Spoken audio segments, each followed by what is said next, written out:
Welcome to this training video on using AssetOptics for Salesforce Lighting Experience. As you can see from the learning objectives, today's lesson is all about preventive maintenance scheduling. In a moment, we'll have a look at a PM schedule and we will learn some of the definitions, the terminology, and the key fields on a PM schedule. We'll then proceed to creating our own PM schedules using both calendar logic and meter logic. Later on, we'll have a look at PM group schedules and PM routes, and we will save the definition of those until later in the video. On my screen, we have an existing preventive maintenance schedule. We can use this example to learn some of the terms that are important when doing PM schedules, review some of the fields, and look at some of the optional parameters when setting up a PM schedule for the first time. In the field section labeled Information, we see the model work order and its description, and we also see the asset ID and its description. All PM schedules have essentially three elements: a model work order, an asset, and whatever the logic is by which the PM is being released. That is the schedule that's defined in the below sections. Also in the information field section, we see that we have places here for a default work order owner or a default vendor assignment. That's if you want to pre-assign or pre-establish who the owner of the resulting preventive maintenance work orders is going to be. The next field section, labeled PM scheduling information, contains information about how and when the actual preventive work order will be released. A couple of these fields, like PM due date and PM work order release date, are calculated fields.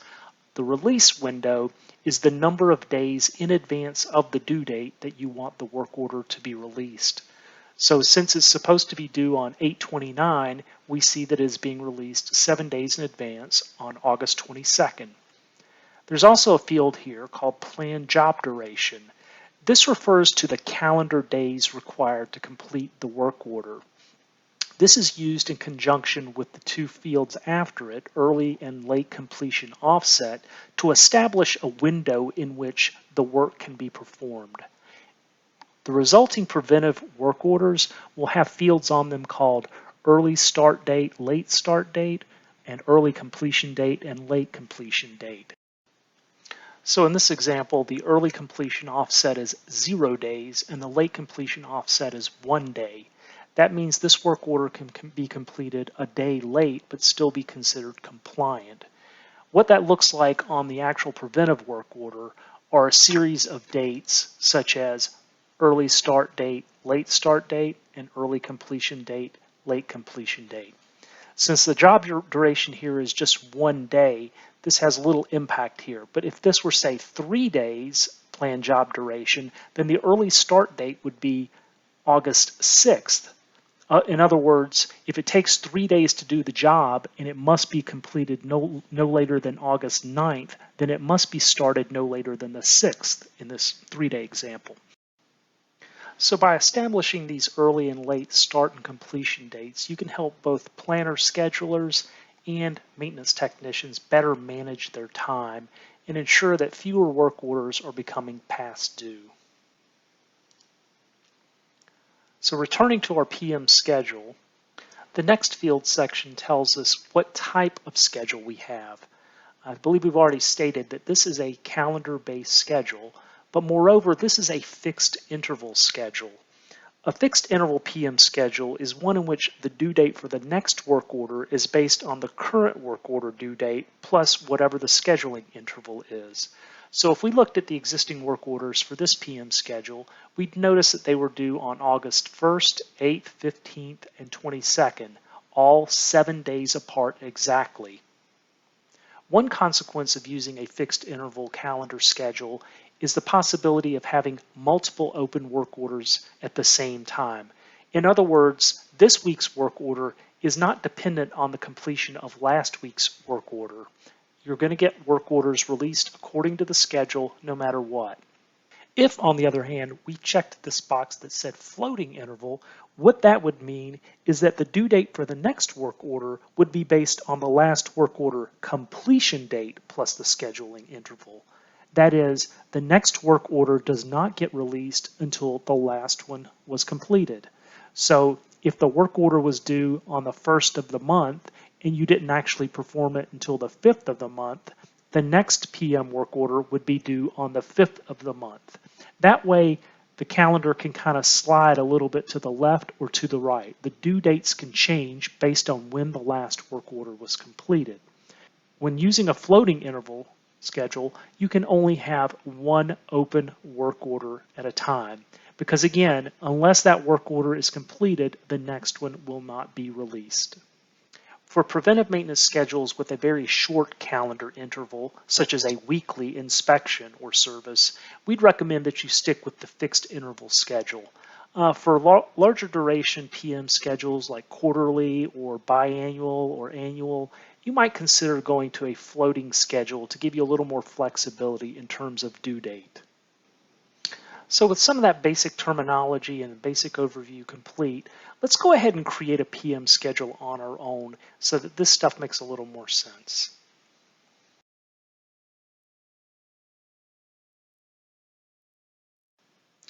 You'll recall in the previous lesson on work management that we created a model work order. Model work orders, again as a reminder, are job templates used by PM schedules to clone and create preventive work orders. I retained the model work order that we created in the previous lesson. I added a few things, but we'll use this in a moment for our PM schedule. The model work order, again, can contain one or more work tasks. It can contain planned stock, miscellaneous costs, and as a reminder, those work tasks can have crafts specified on them, and they could even have work task steps. To initiate the creation of a PM schedule, you can do it from the equipment asset record related list, or simply go to the PM schedules tab, click new PM schedule, and get started. You will see immediately that model work order is a required field as indicated by the red asterisk.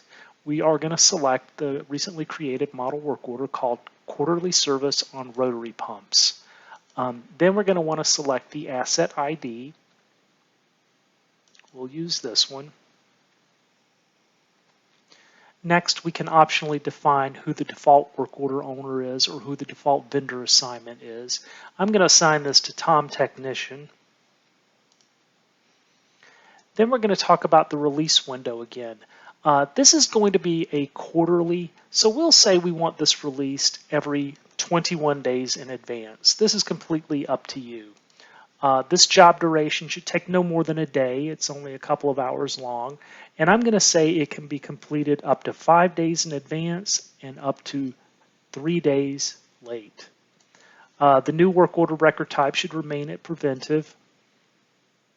We're going to accept the schedule by calendar default checkbox, but we're going to make this one a floating interval. And again, that simply means that the completion date for the next work order will be dependent on when this one was completed plus the scheduling interval. In this calendar-based PM scheduling section here, we see the calendar interval. In the drop-down here, we have the calendar interval unit of measure, and that can be specified, as you see, in days, weeks, or months. So instead of saying every 90 days, I'm going to say every 3 months.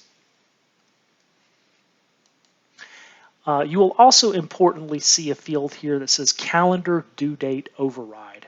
Now, once a PM schedule is active, you can always override the due date of the next PM. You might do that, for example, during a shutdown of the plant or over an extended holiday. You might simply want to change when the next due date is. But in this example, when you're setting up a PM schedule for the very first time, you really need to assign a due date for the very first PM work order. So here we're going to say that the calendar due date is going to be September 1st for the very first preventive work order. This section here will apply only to meter-based PM schedules, which we'll look at in a few minutes. This section, planned workload and costs, these fields will be updated upon save. So now that we've created a new PM schedule and the PM status is set to active, we have already specified the calendar due date override. This one is actually good to go. I would like to scroll down to the bottom. And here you can see the planned workload and costs. The planned occurrences per year, 4, meaning 4 quarters. The number of labor hours per occurrence. This comes from the work task or work tasks that are on the model work order for a total of 9 labor hours per year. We see here the total planned preventive maintenance costs per year at $1,067, and that's a combination of labor, stock items, and miscellaneous costs. Now, because this one is set to auto release, and you can see that field here is already checked by default, what that means is that overnight a scheduled job, a batch Apex job will run, and if the release window has been met, 21 days is what we specified, then this PM work order, this preventive work order will be released. Now, for example purposes, I'm going to manually release this one. You will see in the upper right-hand corner a button that says New PM Work Order. For people with the appropriate permissions set assigned, and I'll show you that here in a window, if your system administrator has assigned you this permission set, you can manually release work orders by clicking this button. Now, this action would have taken place tonight anyway because we're within that window of 21 days, but I'm going to do it manually. And a lot of folks like to manually release the first one just so that they can have a look at it. So we'll do that now. So this is the actual preventive work order. We can see the record type. If we scroll down to the bottom, it says preventive. It looks just like our model work order. It has the work tasks that were duplicated, cloned from the model work order. It has any planned stock items here, and there are 3 planned stock items in various quantities. And again, if we go down and look at the due dates, the late and early completion dates, we can see that we can start this as early as August 27th, and we can complete this as late as September 4th. You can see how those things are calculated based on the parameters that we established in the PM schedule.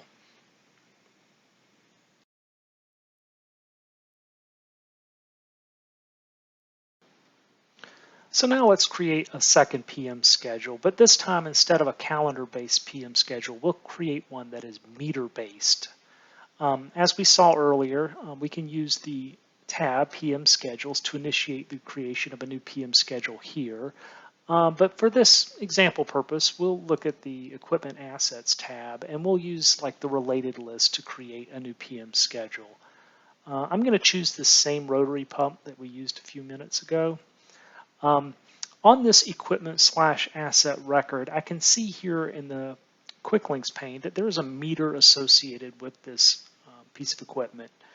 You may recall from lesson 1 that meters have a lookup relationship to assets. That means that one meter can be tied to multiple assets, such as like on a production line. And likewise, one meter can have multiple PM schedules associated with it.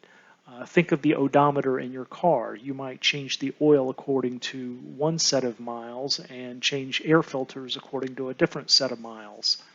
So in this example, we see that meter 003 is an hour meter and that it has a last reading value of 2880. I'm going to just go ahead and use the quick link here and do New PM Schedule. And this is going to look familiar, just like with a calendar-based schedule. It's the same dialog box. So first we have to choose the model work order. This is going to be a 2,000-hour vibration test. So first the model work order, vibration test. The asset ID is already pre-populated because we initiated the creation of this new PM schedule from the asset record. We'll accept most of the defaults here in the interest of time. We will leave the auto release box checked, of course. But here in the PM schedule type field section, we're going to uncheck this box that says schedule by calendar, and instead we're going to schedule by meter. A meter-based schedule is by its very nature floating intervals, so this other box here has no bearing whatsoever. We can skip the calendar-based section since that doesn't apply. And on the PM meter-based section, we now need to select which meter we're tying to this PM schedule. We just saw that one a moment ago from the equipment record, this RP1 hours meter. And now we schedule the meter interval. So this is effectively the periodicity of the PM schedule. So we're going to say that it's due every 2,000 hours. Similar to the PM due date override on a calendar-based PM schedule, here on a meter-based schedule, we have a meter due value override that serves the same function. We specify that on the first work order. So we'll specify 4,000 hours as the due value for the first preventive maintenance work order. This next field, meter release threshold, defines the minimum meter interval percent complete that has to be reached before the preventive work order is released. So for example here, we have a meter schedule interval of 2,000 hours, and this user-defined field is set at 90%. We would have to use this 1,800 hours before the PM would be released. If we set this to 100%, then we'd have to complete the full 2,000 hour meter schedule interval before the preventive work order would be released. We will see some of these fields calculated upon save. Now that we've saved our new meter-based PM schedule, I'd like to scroll down to those fields again to see what values were calculated. Again, we have our meter release threshold set at 90%, and the last meter reading value was 2880. Based on the parameters that we set up, a 4,000 hour meter due value override, the software is estimating that we've only completed 44% of that interval. And based on that, and based on the average use calculations that the software is making for us, it's actually projecting out into the future a due date of September 1, 2023. The more meter readings we take, the more accurate this information will be. If our usage of the meter or use of the asset, which is tied to the meter, increases, then we will see this date move.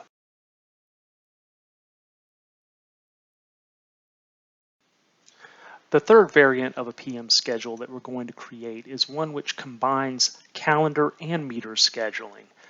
So in this example, we have a vehicle, a delivery truck, and we want to set up a PM schedule that's consistent with the manufacturer recommendation for an oil change. So we're going to set it up to release a PM every 5,000 miles or every 3 months, whichever comes first. So on this equipment/asset vehicle record, we see we have a truck and that it has a meter. The meter has its own ID. We can see the last reading value, 23,100 miles. So we're just going to go ahead, as we did before. We'll set up a new PM schedule here. First thing, as always, is to select the model work order. In this case, the oil change service happens to be at the top of our list. Our asset ID is already populated. We'll set a default work order owner here, which is optional, as Tony. The PM status will be set to active upon save, and then it will begin releasing work orders. In this section, again, plan job duration, no more than 1 calendar day. I think it's okay to set an offset in this example. We'll say 3 days early, 3 days late, just for illustration purposes. We didn't previously talk about end date here, but you can set an end date on the PM schedule. That is a date beyond which it will no longer release work orders. So, for example, if you leased a vehicle and you had a 48-month lease, you'd want to set up a PM schedule to change the oil on the vehicle, but after 48 months, you know you're going to turn it back in. So if you already know that end date, you can specify that here. Of course, you can always set any PM schedule to inactive. But getting into the heart of the matter here, under PM schedule type, by default, it's checked to calendar. We are going to add schedule by meter as well. Now, when combining a calendar and meter-based schedule, it has to be floating interval. There's a little validation rule that would prompt you to check that box if we forgot to do so. So on our calendar interval, we're going to say every 3 months. And it's okay to specify both a calendar due date override and a meter due value override. Since we know we changed the oil in this thing about 2 months ago, we'll go ahead and specify that the 15th of September will be our calendar due date override. Getting into the meter-based section, we very much have to select the actual meter. So here, delivery truck 1 odometer, and we're saying every 5,000 miles. The meter unit of measure is defined on the meter itself. It could be hours or something like that. And the meter due value override, again, that would be the next threshold, 25,000 miles. Recall we were already at 22,000, 23,000 miles. I'm going to set the meter release threshold here to 100%. We don't really need advanced warning to perform an oil change, so that's probably fine. And when we save, some of these fields will be calculated. And if we navigate to the due PM schedule, and forgive that you see two of the same here, I've completed this example before.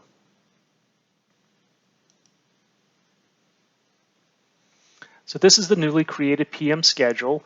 As always, it will give us information such as meter interval percent complete, which stands at 62%, and it's projecting the meter due value due date at October 3rd.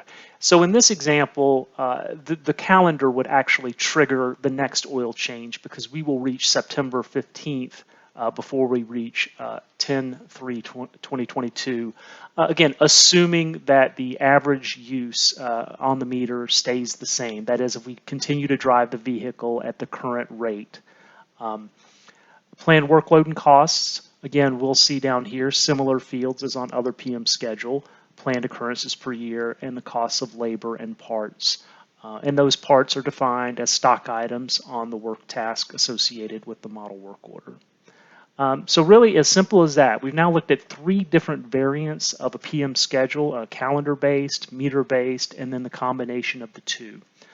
So in the last couple of sections of this training video, we're going to look at some slightly more advanced PM scheduling options.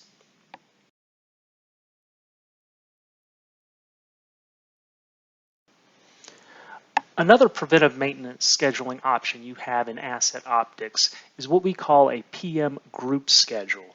A PM group schedule is a special type of PM schedule wherein the user defines a hierarchy of fixed interval PM schedules. The larger interval PMs override the smaller interval PMs. This in effect suppresses the creation of work orders that would have otherwise fallen on the same date. If we look at the PM group details here, a group detail is a child record on the PM group schedule, and this is where you choose the model work order and the monthly intervals that define the group schedule.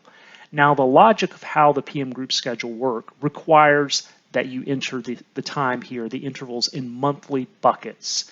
You cannot use meters and you cannot use weeks or years. This only works with months. So looking at the example here, the three group details on this schedule, we have 1, 3, and 12-month intervals. So what this means is that a monthly will be released, a monthly, and then a quarterly, and then a monthly, and a quarterly again, a monthly, a quarterly, and a monthly, and an annual. So in this schedule, there would be 8 monthly maintenances, 3 quarterly maintenances, and 1 annual maintenance. So there would be a total of 12 work orders released according to this PM group schedule during the 12-month period. And you would not get 3 of them due in December. You would not get 2 of them due in March, June, October, or whatever those dates might be on the quarterly schedule. So why would you use this? Well, the most typical use case is where you do not want to have multiple open work orders against the same asset during the same month, especially if they're being performed by the same technician. If that doesn't bother you at all, by all means use a regular PM schedule.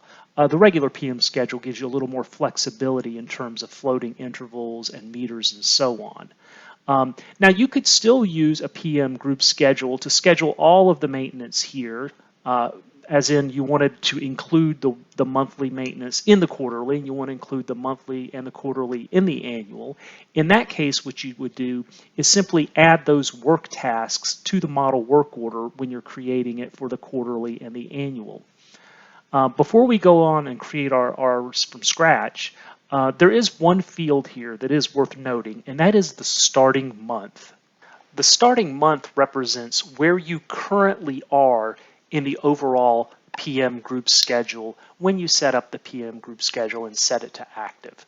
In other words, just because I'm setting up this PM group schedule today on August 18th, that does not mean that this is month one in the 24-month or 36-month sequence.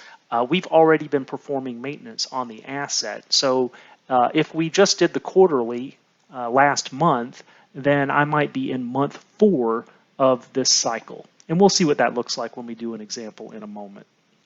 So I'm going to start a new PM group schedule. This time I'll do it from the tab. We could also do it from the equipment/asset record. I'm going to choose that rotary pump.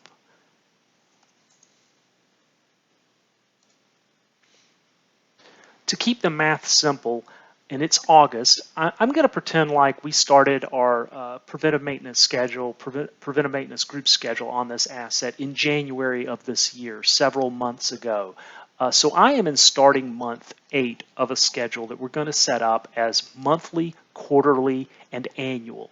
What that means is in this calendar month of August, my monthly was due, but next month in September, the 3rd quarterly maintenance work order should be released. In the PM work order due on field section here, you have some options in terms of like the day of the month or the weekday of the month that you want the PM work order to be due. So you could say I want the first or last or 15th day of the month, for example, or you could say something like you wanted a weekday, as in the last weekday of the month.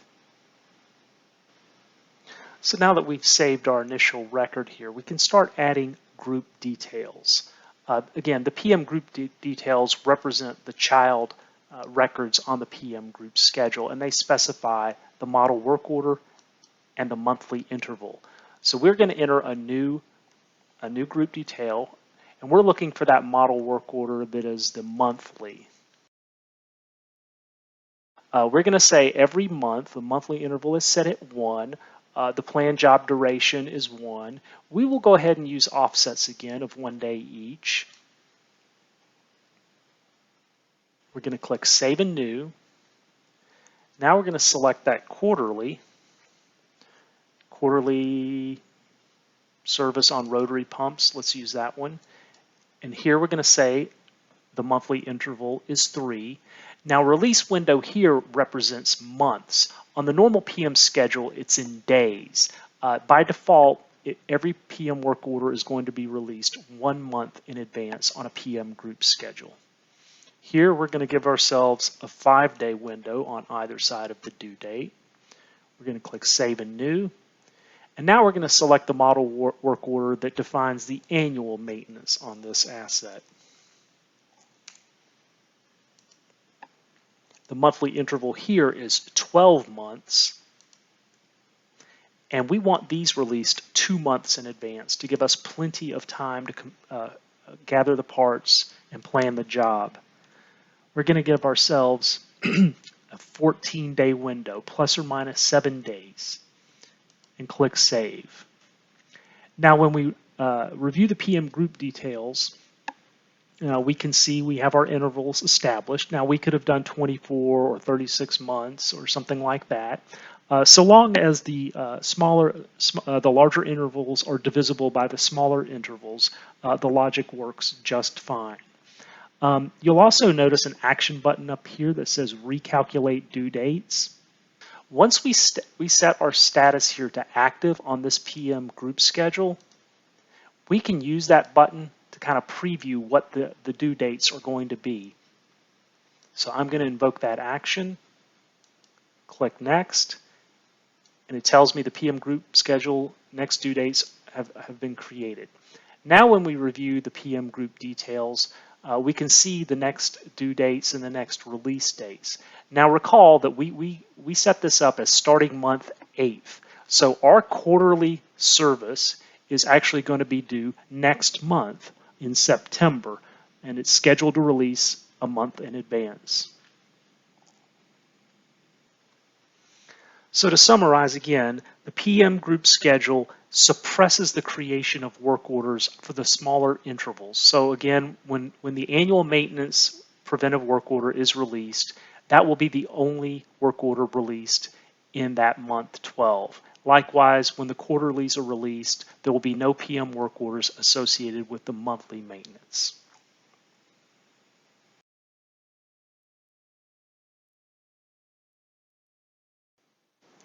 The last preventive maintenance scheduling option you have in AssetOptics is the PM route. A PM route enables you to assign one work task to multiple assets of the same type and to define a sequence of route stops, each of which corresponds to one of those assets. So what a PM route does is it allows the user to interact with one top-level route work order, which is a parent, and beneath that are route stop work orders, each of which correspond to a child. So that way you can maintain work order history for a number of assets, but only have to perform one work order. The PM route is the only type of PM scheduling option you have in AssetOptics that does not require the use of a model work order, only a work task. So examples of this would be like the one you see on my screen here, which is a monthly fire door inspection. In this org, we have 5 fire doors, each of which are cataloged as assets. Rather than setting up a PM schedule on each of those individually, we create one PM route, and that will have 5 route stops on it. This is the best way to do things which are very short in duration, such as like a weekly inspection of something that only takes a few minutes. In this example, we have 5 route stops, and the planned hours for each stop amounts to 1/10 of 1 hour. When the employee is performing this task, he or she only has to deal with the one route work order, which we see linked here. If we went to that work order, however, we would actually see that there is a hierarchy. The route work order is at the very top, but then we have the second record type, route stop, each of which corresponds to the individual assets. We recommend that you use route stops only when the amount of work to be performed in total can be done by one person, usually all at once. And because the PM route does not use a model work order, PM routes don't have a place for planned stock. So this is best suited again for like inspections of items, things that have checklists associated with them, but not things that require the consumption of parts. So we're going to create a very typical one here in just a moment on a series of fire extinguishers. From the PM Routes tab, we'll get started by clicking New PM Route. We get to enter a description.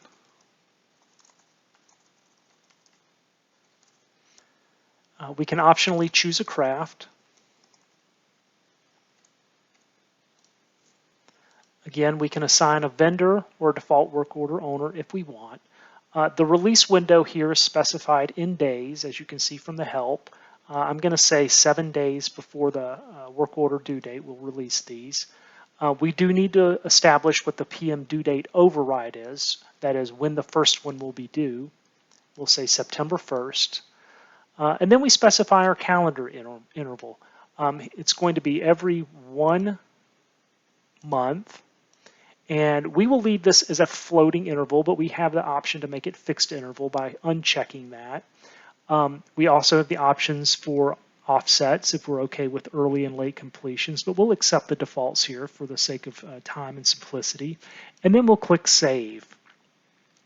Now at this point we have to add our route stops. So we can do that in a number of ways. We could do it from the Quick Links pane over here. We could do it from the related list. For a change of pace, we'll do it from the related list.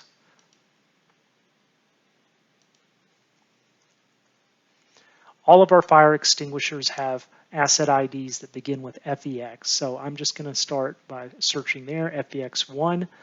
Space here is not applicable. You can also perform route stops on spaces, which are part of the building floors and spaces hierarchy, but here asset. The standard work task, very important, we must choose the standard work task. In this case, it is monthly fire inspection. And we can specify a sequence. That would be like 1, 2, 3, 4, 5. It's best to do this in double digits in case you ever need to insert something in between. That way you don't have to go resequence the whole thing. So 10, 20, 30, 40 is the best practice. Planned hours will be inherited from the standard work tasks, so we don't need to populate that field. And then we're going to hit Save and New, and we're going to repeat this process for each of the assets that we wish to add to this PM route.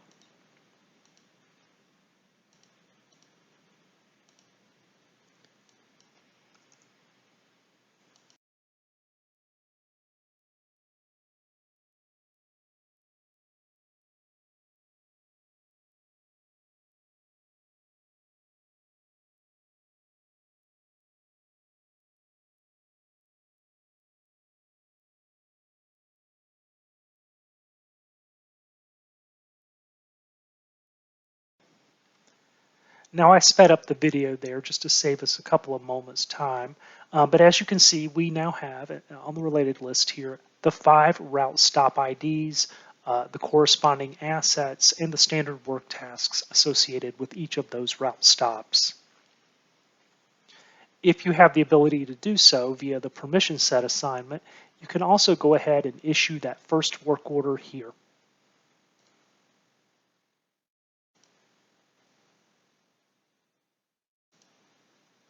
Now, even though I manually released that work order, I actually forgot to change the status of the PM route to active. Without doing that, it would not subsequently release these automatically. But let's have a look at the work order that was just created, work order 270. Again, as in our previous example, we can see the work order hierarchy is here. And if we looked at one of those individual work orders, the description of that would be automatically generated from the PM route ID, the stop number, the inspection task, or the work task, I should say, and the asset ID. But normally, the person performing this work would not be clicking down into the route stop work orders. Instead, they would interact only with this top level work order, the one that has the record type of route. Now, when it actually comes to performing the work, whether it's on a desktop, a tablet, or a phone, and the experience will differ according to form factor, there will be a flow that can be invoked using a button that says complete route work order, and it will actually step you through the process. Now, this particular standard work task for inspecting fire extinguishers has work task steps. These are individually defined on the work task, and sometimes that's appropriate. So in this case, we need to check off each individual item, and we can, of course, log comments if necessary.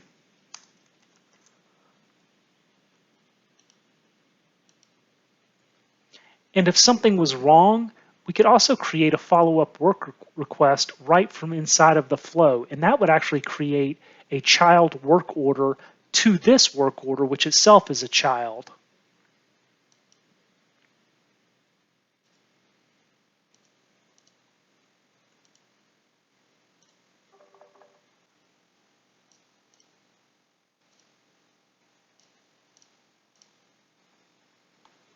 So here again, I sped up the video in the interest of time. I completed some of these steps, others I did not. I could resume this at any point by invoking that same flow, and it would pick up where we left off. As you can see, it's telling me that there are 2 route stop work orders out of a total of 5, which are still open. So again, I'm going to complete those.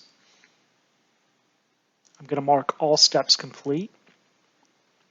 This time I'm going to create a follow-up work request. I've found a problem on fire extinguisher 4.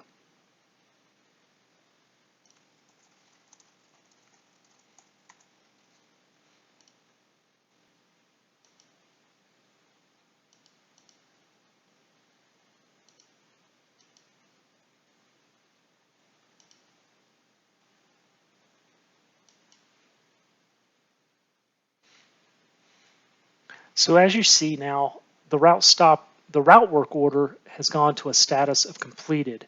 If we review the hierarchy now, we can see each route stop has been completed. Moreover, if we go here, we can see that this work request, work order 276, has now been created. I can go in, edit that, submit it for approval.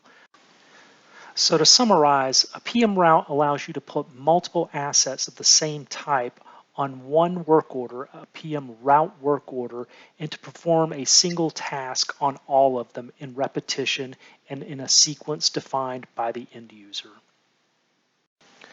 This concludes Lesson 3 on preventive maintenance scheduling and AssetOptics. If you have further questions, you can reach us at our email address or at our website. Thank you.